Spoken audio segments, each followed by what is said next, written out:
The September 26th meeting of the Ways and Means Committee will now come to order. Will the clerk please call the roll? Mr. Ansello. Here. Mr. Baroth. Here. Dr. Carbone. Here. Mr. Delahanty. Here. Chairwoman Draw. Here. Mr. Felder. Here.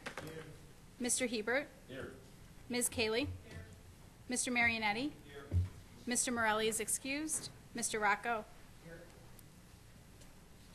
Oh, here. Okay. Will Legislator Baroth please lead us in the Pledge of Allegiance? Pledge allegiance to the flag of the United States of America and to the republic for which it stands, one nation, under God, indivisible, with liberty and justice for all. And if we could still just remain standing, please, and have a silent few minutes just to remember the people of Puerto Rico that were devastated by this terrible hurricane, and also the people of Mexico that were also involved in earthquakes this week as well.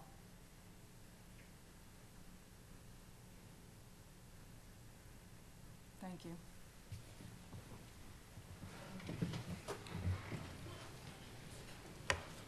So are there any speakers that have signed up for the public forum this evening? Yes, Chairwoman, there is.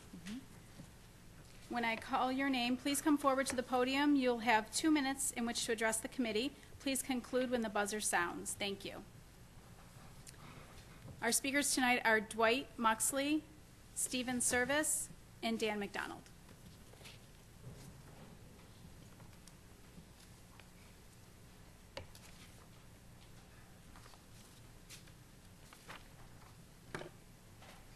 Welcome. Hello.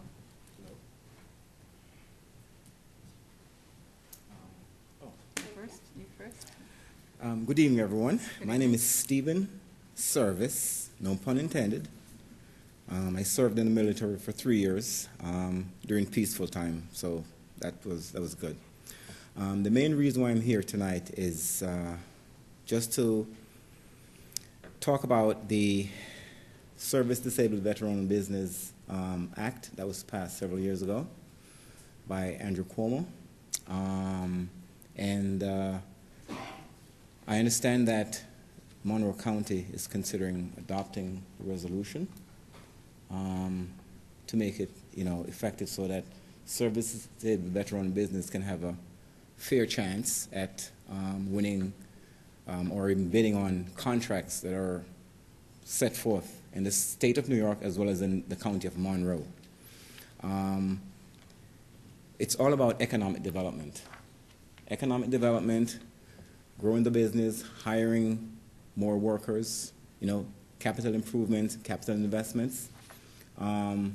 So I'm just here to say that, I was there earlier in the day and I, went through the press conference and I understand that there is going to be, this act is going to be voted on tonight. Pardon my language if I'm not using the proper language, but something's going to be voted on tonight. And I'm just here in support of that. I would really and truly like to see the County of Monroe adopt this act, the Service Disabled Veteran Act, which would allow, agencies of the government, as well as prime contractors, to set aside a small portion of their spend to help service disabled veteran businesses grow. Economic development, job growth, hiring more city residents. My business is located in the city of Rochester. For the past 4 years, I've been trying to grow the business, but I come across a lot of obstacles in my way. One of them being not being able to bid on job because the opportunity is not there yet. So I encourage you all to consider what I'm asking about. Thank you very much for your time. Thank you.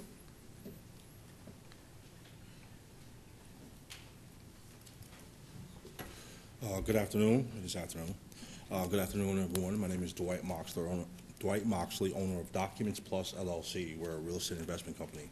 And I'll take a quick 2 minutes. First of all, I wanted to say that to accent my counterpart or my cohort about funding, that is the biggest issue with our companies. As a real estate investment company in Rochester, Rochester has, I looked on DNC, and this is primarily the county of Monroe as Rochester when you think across the country. it has 3,200 vacant zombie homes. And I find that to be a huge issue being from Rochester, where they just sit there and degrade communities. And as a real estate investor, I focus on acquiring those properties, rehabbing them, selling them to low-income families, and then being able to make them a viable part of the community. As a service-enabled veteran-owned small business, there's 3% allocation for the SBA for a government contract. Now, when we think about, say, for example, if a municipality has $300 million government contract, they would be able to allocate 3% of that, or $9 million, to service-connected disabled-owned veterans. And when you look at that adage, because from my understanding in the region there might be 25 service-connected disabled-owned veterans, okay, we might not take some of the $9 million, but there are a lot of vets here. So if there's some meat on the table, having their own business, and they say, look, you get your certification, you get your veteran, hub zone, 8A, small business, then there's a piece of pie there. And it's a mutually beneficial piece of pie. We'll be doing our business to begin to increase the economic viability of the County of Monroe, and in my case, in real estate, be able to increase the look where the houses get rehabbed, communities come together. So if you could, just consider it, because across the country it is becoming a huge adage, because as you remember, we do more before 5 a.m. than most people do all day. We are taught to work. So when we work for ourselves, we want to be able to have that piece of pie to do it. So I thank you. Thank you.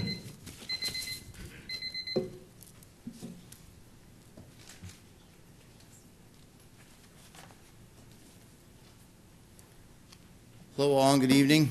As you all know, I've been here over a year now. My name is Dan McDonald, I'm partner of Patriot Design and Consulting. I'd like to thank Cindy Caleb for her news conference today. It was well received. I enjoyed speaking at it. I know this is a Ways and Committee meeting, which has to do with finances. The one thing this bill would propose is actually no financial burden on the county. We all know that, you know, unfortunately, any suicide is a bad suicide, and with the veteran community, we have a high suicide rate, and that's one big part of that is involved with employment. We will take care of our own. All we're asking for is a mechanism to do that. One issue that's been brought up is what is the financial burden on the county? I can tell you absolutely none. There's none. We are not asking for one penny. We are not asking for a handout. And I think veterans, as has been spoken before, we have a very high work ethic. We do generally more before 6 a.m. than most do all day. We don't mind sweating. We don't mind working long hours. And we will definitely give the Joe Q taxpayer the best bang for his buck. And I think that can be shown hands down. We don't mind competition. All we're asking for is what we've earned. I'm glad to see that both sides have come to me and asked what my opinion are. They're both willing to open this up to all veterans.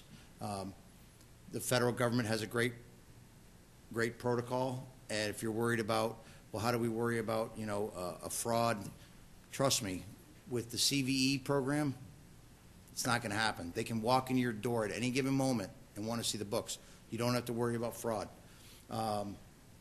If you're worried about quality of service, and if the veteran is capable of running that company, CVE comes in and checks that top to bottom, and unlike other programs, they can walk in at any given moment without any notice.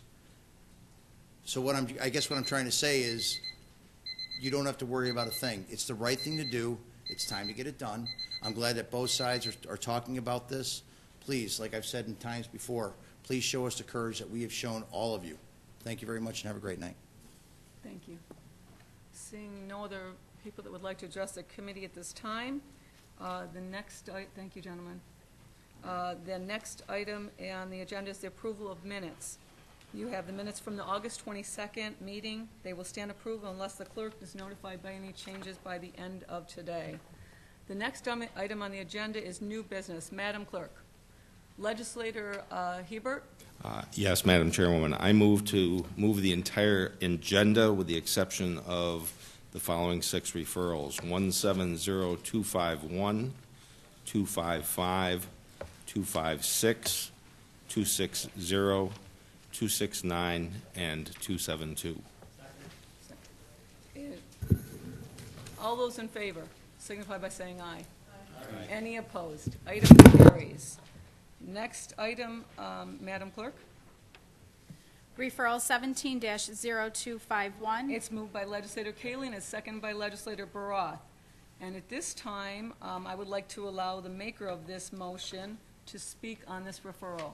Legislator Kalin. You have the chair. Thank you very much, Madam Chair. And first of all, I'd like to start off by saying thank you that this referral made it to the Ways and Means Committee, and it's my hope that it goes farther. It's kind of hard to follow the three gentlemen that spoke before us because they basically made my case for me. But I would like to reiterate that Mr. McDonald has spent the last year joining us in these chambers on a monthly basis, talking about the importance of adding service-disabled veteran business owners to the Monroe County policy.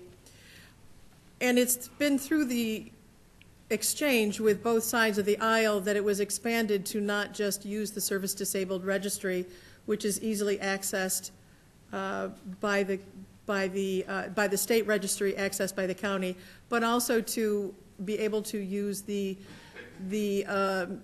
National Federal Registry of Veterans, which also includes service-disabled veteran business owners. I will say that on the state registry, there have been some questions as to numbers, and there have been plenty of time to have conversations about numbers. But I know that in the beginning, with a 3% addition to the policy, that the 15 registered service-disabled businesses on the state registry within Monroe County will begin to grow. And I believe that this is a referral that is its intention. The intention of this referral is to allow businesses of committed American citizens to grow their businesses and thus employ other veterans as well as other citizens within the county of Monroe, growing the jobs, growing the economic base, as well as growing family life and a quality of life that so often when returning vets hit our shores, they find themselves after their initial reentry that they have been marginalized. They are asked to serve and protect, and so often when entering civilian life, they are marginalized. And it's not as if a job has always been saved for them when they come in, nor can we accommodate everything based on the service that they have done. They've done 1 year to 2 years to my son-in-law is serving for 20. It's hard to understand the life of a vet, though there are some in this room that do, the differences when they return to civilian life. We have an excellent program for returning vets. We have services here, but it's time for us to take these services one step farther and complete the program and begin to make a change in the development of the businesses within Monroe County that are run by service-disabled vets and veterans, which go from $250,000 a year to millions. It will be good for the smaller businesses to have a chance to be contracted from a larger contractor that's received the winning bid or the winning RFP. It will be only expanded by a modest 3%, and I believe that the numbers were already calculated for us tonight, so I won't repeat that. I welcome any other questions that anyone might have on what difficulties there may be, but according to everything that has happened in the past, the registries are here. This costs us no money to do. It is one small part of administration, but the repayment to the county of Monroe and the citizens here and the growth of businesses, it certainly goes along with our county executives' call for jobs, and creating a business development program here that will be good all around, helping not only the veterans themselves, but the families that they have here and going forward. So if there are any questions. Thank you, Legislator Kalin. At this time, I have some comments about this referral. We've all heard the advocacy of this topic, and I know that it's at the public forum this evening, as well as I want to thank everybody that came tonight, as well as I know Mr. McDonald's still here, came to other meetings as well on this matter. And I think all of us in the legislature from both sides are extremely grateful to you to our veterans that are that served our in their service, and we would like to see veteran-owned and service-disabled veteran-owned businesses succeed here in Monroe County. There's no doubt about this. I think we can all agree on that. Also, we want to make sure that all our veterans have access to good-paying jobs. So as legislators, we're familiar with, there was many great programs here being offered in Monroe County to assist the veterans in our community every day.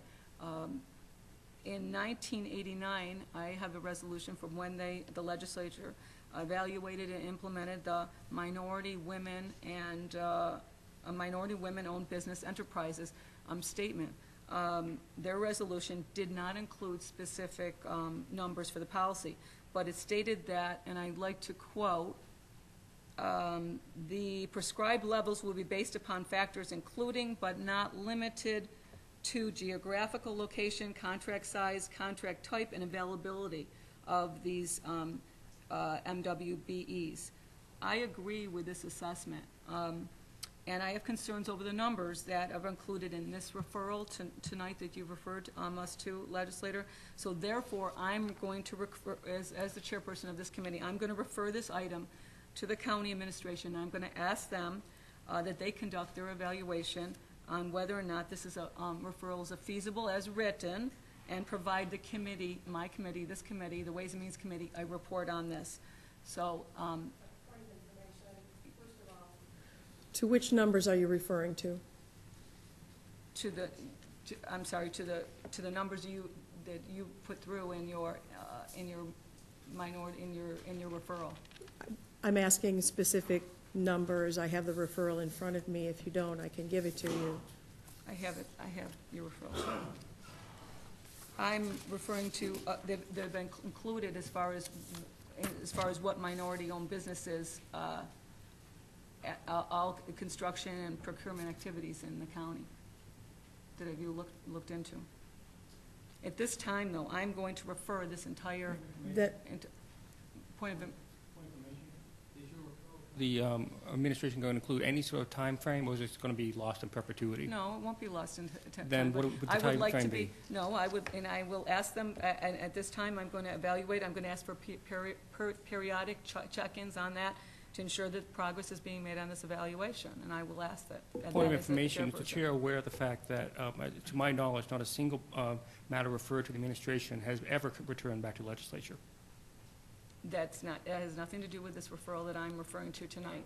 Chair, I believe it's in the chair's prerogative to refer. Yes, it is, and I am going to refer it. I'd like to know. Your point of information is not accepted. I have a different point of information. What's your Thank point you. of information? It is, where is it in writing that you have the ability to refer to the administration other than past practices? It is not in print. I do. Please show me. I do according. I refer. Mm-hmm. Thank you.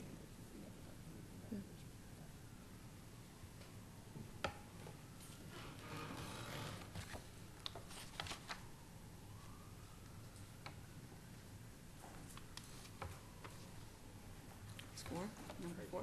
Yep, number 3, okay. In our Monroe County 2017 directory, under number 3, on page 55, the referral is placed on the agenda of the standing committee to which it has been assigned. The referral must be moved and seconded in committee in which time to be considered. The referral is discussed and then either voted on, referred to the county administration for more information, tabled, or filed. So that is in our Monroe County directory. So I thank you. I thank you for that. It will be, next item, I believe. Madam Chairwoman, I'd like to add that in addition to that, the Monroe County's legislative rules state that under section, on page 53, section 545-30, that when written rules are silent on a point of order, the current edition of Robert's Rules shall control. Page 19 of the current, page 19 of the current edition of Robert's Rules says that a custom of the body shall be acted upon as if it were a rule, and the only manner in which that can be undone is the passing of another written rule. The custom of this body has long been to refer to the administration. And I would point out to the members of the legislature that between the periods of 1988 and 1992, when the Democratic minority was in the majority, they proceeded to refer to the administration 735 times, an average of 147 times a year. I think that more than established this is a custom of the body. Thank you. Thank you. And asked and answered. We are now on next item, Madam Clerk. Next item, please. Information. It's stated, it's done, it's been referred to the administration. What's your point of information? Am I being recognized to ask my point of information You are now? recognized to, what is your point of information? We're going to the next item on the agenda. Well, my point of information is the body aware of whether or not those referrals are ever brought back to the legislature or not? That is not before me tonight on this referral. Madam Chairwoman, I'm prepared to answer the question. Of the 735 that were referred to the administration, fewer than 10% ever returned to the legislature. Good to know 10% made it back, though. Thank you. Madam Clerk, next item, please. Referral 17-0255. Moved by Legislator Hebert, second by Legislator Carbone. Is there any discussion on that? Legislator Baroff. Thank you, Madam Chair. Through the chair of the administration, the referral mentions that there is a number of case managers provided to clients. How many case managers does Delphi fund through this grant?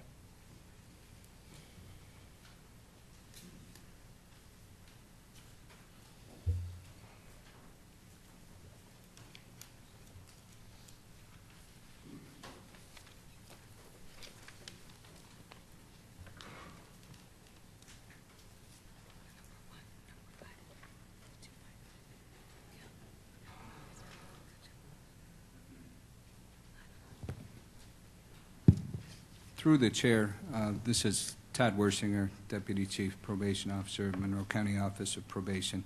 It's my understanding that there's 4 case managers. Thank you. So through the chair of the administration, does that mean then that there are 4 case managers that handle the 442 cases?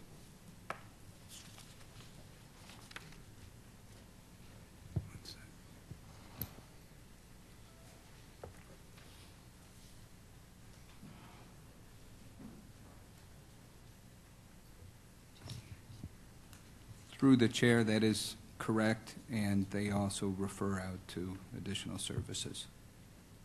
Yes, but even through the chair, even when they're referring out to additional resources out there, they're still case managing that individual client, correct?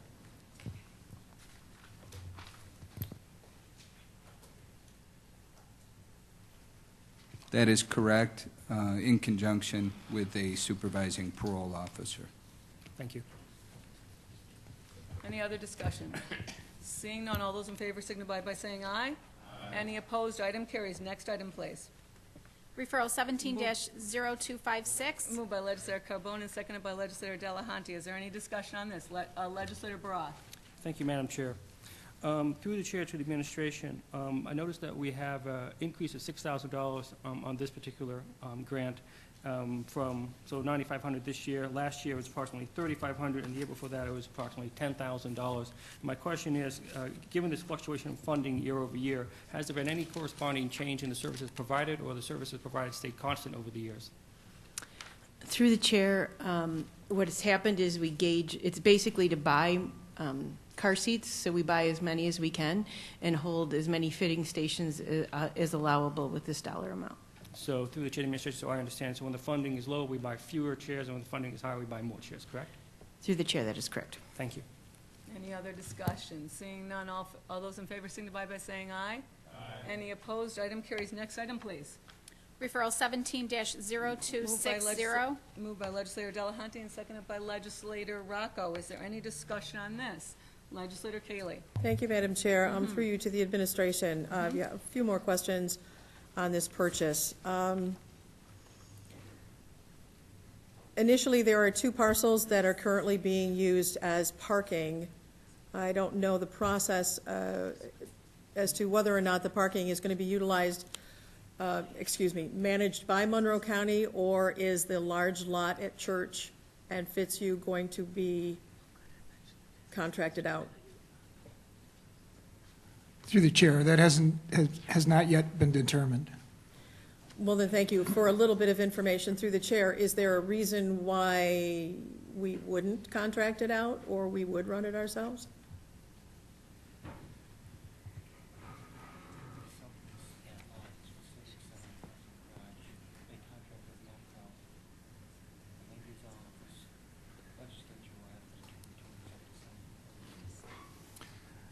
Through the chair,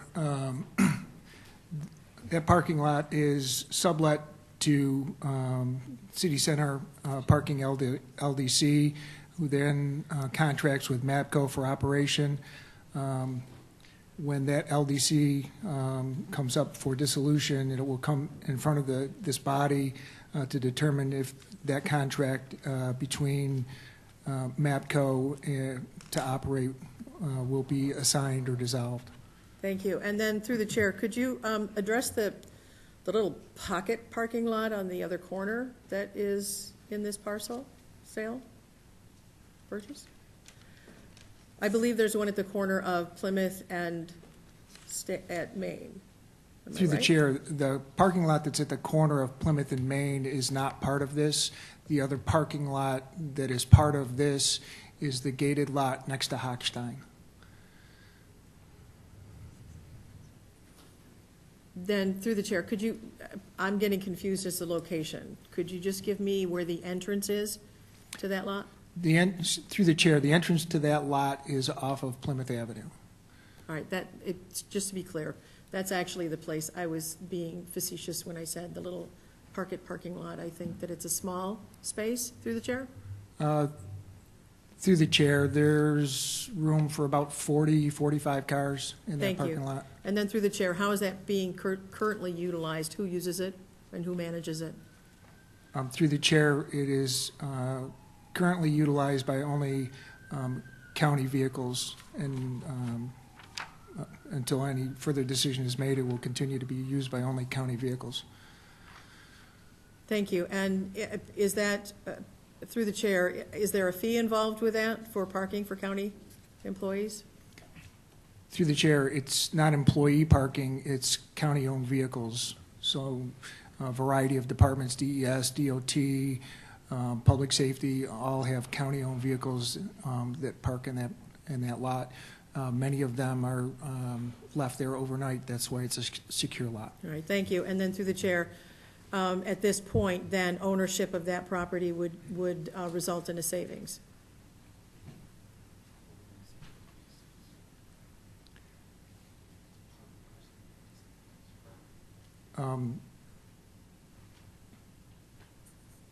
Through the chair, I'm not sure that I quite understand your question. Well, currently, through the chair, is that part of the lease agreement with City Place that we currently have, that parking is also available under the lease agreement?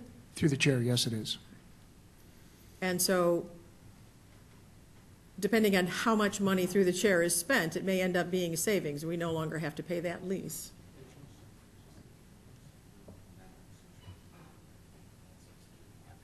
Nitpicky, I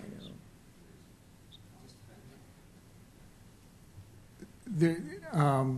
Through the chair, to answer your question, when the purchase is completed, there will be a savings because there will be no more lease payment for that parking lot. Thank you. And then moving on to something a little bit different from the parking lot, I know that you are, through the chair, I think I said it already, you are moving different departments into City Place. And my question is specifically, will you be designing the redesigning of City Place? When you're moving your departments, there won't be any splitting of a department in case there is not quite enough room? Through the chair, it hasn't been fully decided, what departments are going where, but there would not be a desire to split departments in two different spaces. Thank you. And then finally, in conversations just that I've had through the chair, you have determined at this point that the amount set aside for the renovations is sufficient within the time frame? Through the chair, exactly which renovations are going to be done has not been determined yet. We had a space utilization study done that indicated where there was excess space, and exactly how that will be utilized hasn't been determined, and it's an estimated dollar amount, at this point in time. Thank you, I think. That's all for now. Any other discussion? Seeing none, all those in favor signify by saying aye. Any opposed? Item carries. Next item, please. Referral 17-0269. Moved by Legislator Rocco and second by Legislator Ansello. Is there any discussion on this? Legislator Barath. Thank you, Madam Chair. Through the Chair of the Administration, I just have a question about the tax account that's located in the town of Irondequoit, the East of Seals building. My question is, given that it's a nonprofit and it's supposed to be wholly exempt, why is the property tax not being corrected to zero? Why is it still $5,800 still being owed or / collected? Through the chair, no one is exempt from pure waters charges, and those will be pure waters charges. Thank you. Any other discussion? Seeing none, all those in favor signify by saying aye. Any opposed? Item carries. Next item, please. Referral 17-0272. Moved by Legislator Ansello and seconded by Legislator Marionetti. Is there any discussion on this? Legislator Barath. Thank you, Madam Chair. I'll try to speak slower. I've been speaking fast. Through the Chair of the Administration, do we have an estimate of when this project will be completed by?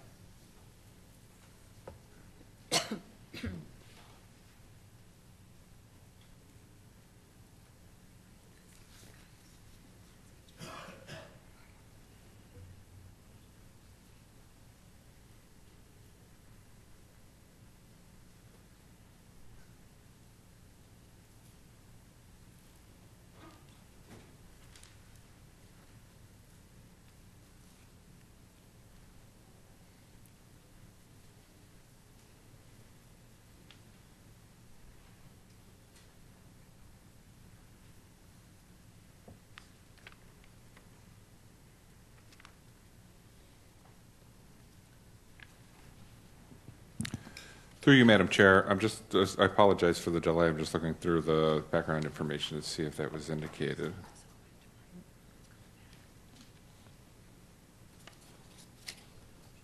I don't see any indication as the completion date of that, but we'll get that information for the legislator. Thank you. As a follow-up question, actually, through the chair, and this is the point of the question, is to find out if the project happens to take longer than, is not finished by June 30th, 2018, how will the project then be paid for after June 30th, 2018 when this grant expires? Through the chair.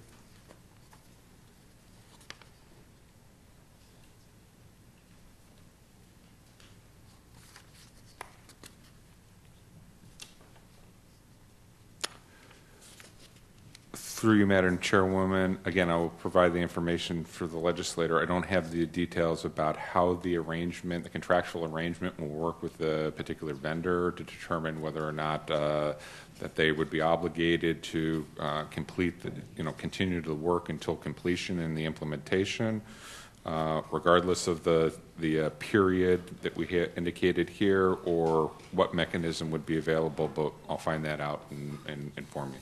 Okay, thank you very much. Thank you. Any other discussion? Seeing none, all those in favor signify by saying aye. Any opposed? Item carries. There being no other matters to come before this Ways and Means Committee, the next meeting of the Ways and Means will be held on Tuesday, October 24th. It's at 6 p.m. Thank you, and I'll have a safe evening.